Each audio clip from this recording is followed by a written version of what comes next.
Wake Up Carolina on the iCarter Talk Network. You know, we've got the Green Bay Packers and the Chicago Bears. We've got the Boston Red Sox and the New York Yankees. We've got Rocky Balboa and Apollo Creed. Now we've got the maskers and the non-maskers. And it's gotten pretty controversial out in the in the public square. We are fortunate to have with us attorney Wendy Patrick. She's been with us before. Wendy, good morning. How are you? Good morning. So the Wisconsin Department of Natural Resources have ordered employees to wear face coverings during virtual meetings, even if they are home alone. Help me understand that. That's always the first question I'm asked. Okay, so I'm going to explain it, sum it up in one word. It begins with an O, if you already know what I'm going to say. Why would you have to wear a mask on a Zoom call if you're home alone? Optics. Here is the rationale. They want their workers, even if it's a virtual meeting, to set a safety example, which basically shows that you, as a public service employee, care about the health and safety of others. Now, I can take both sides of any argument, so let me argue for that side for just a minute. It's a visual reminder that wearing a mask in public or amongst others when you can't socially distance helps prevent the spread of COVID-19. So it's a symbolic gesture that, although we all understand it's not medically necessary if you're home alone unless you live with somebody that's immunocompromised and you've been out and about, but that isn't the case here when they're basically saying, even if you're home alone, this is the image we want you to portray.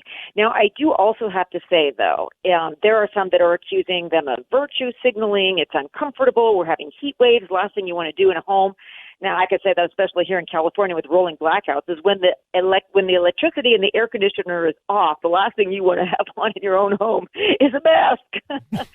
So it's one of those rules that may not be here for long, given the pushback they're receiving.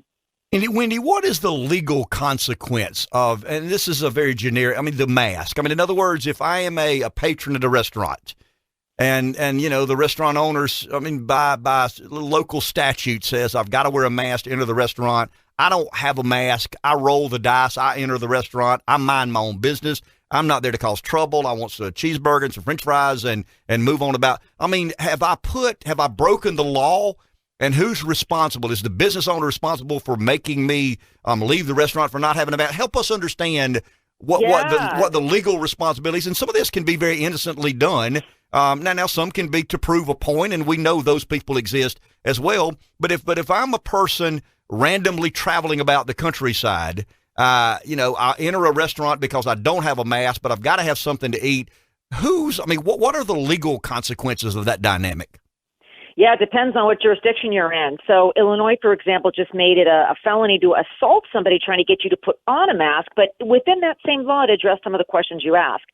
Businesses basically can be fined if they repeatedly refuse to comply with mask requirements. That means giving you a free mask if you don't have one. Now, you bring up another interesting point. What if you just don't want to put it on? They've distinguished between medical reasons for not wanting to put it on, like I'm not sure how you ever prove that, and then just the practical reality that many people refuse to wear a mask. So what can happen to you? You could technically be fined. You could technically be jailed. But has that happened, and is that happening? No. Why?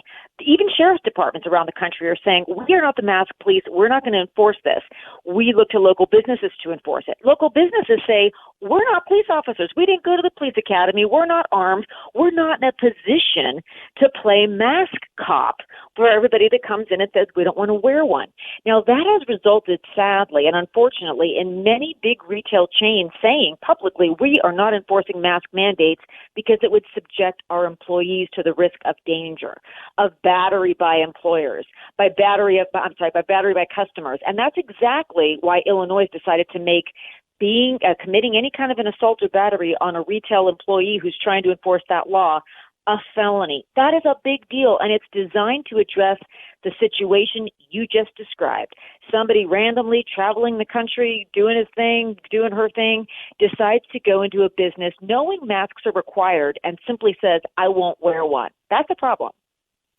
So another hypothetical, and this will be the last question. So the business owner is adamant about you no, excuse me, the business owner is not as adamant about wearing a mask or not.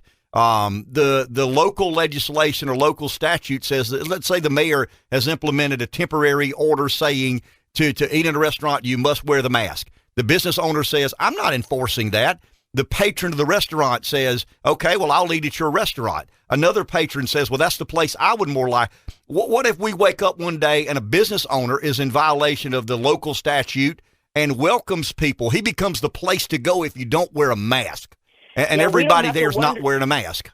Yeah, we don't have to wonder about that as a hypothetical because that has occurred in many jurisdictions on many occasions. It's happening, I guarantee you, as we speak right now. Now, what can happen to the businesses? They can be fined if they repeatedly refuse to comply with mask rules. The problem is laws don't have any teeth if they're not enforced.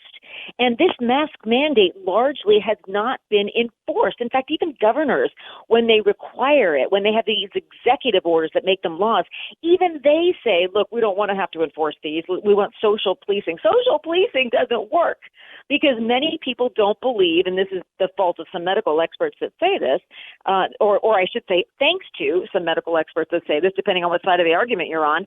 They're saying, look, there's no reason that we should need to. We're in a restaurant. We can't eat with a mask on. We're in a bar. You can't drink with a mask on. You already have socially distanced tables. Why should we have to do it? So it's not a hypothetical. It's happening. And what you suggested is also happening is word of mouth. There are places that you can go that they aren't going to enforce masks. We see that every time we go out, don't we? Some stores are really good about it. Other stores say, you know what, we're not even going to put that sign in the window because we want this to be a place where you shouldn't have to. That's very interesting. Winnie, thank you for your time. You're always informed and a pleasure to speak with. Thank you very much. Thank you so much. Bye. Let me ask you this, Rev. I'm going to put you on the spot here. Here I get my mouth getting ahead of my Yeah, we made up a great word yesterday. Yes, you did. I mean, we did. I actually had two people say, okay. I mean, that probably should be. And that was just you tried to talk too fast, and you combined hopefully optimistic becomes optimism. Optimism. So why do we need to say hopefully optimistic when you can say optimism? That's a good one. And so yeah, a couple of people are like, I get that. I mean, that's an original pamphlet committee. So you're in charge of a lot of this radio station. I mean, you have responsibilities here far more than I do. I do a show. I haul butt, get out of here. You and Cato have all these other things you're responsible for, but you make millions of dollars every year doing these incredibly difficult and responsible things.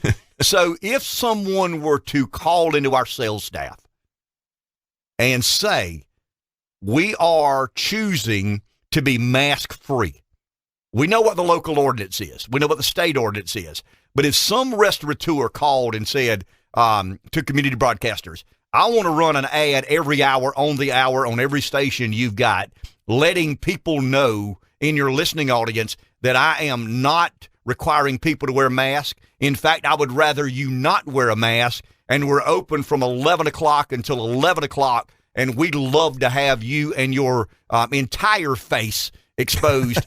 Welcome to our restaurant. And breathe freely.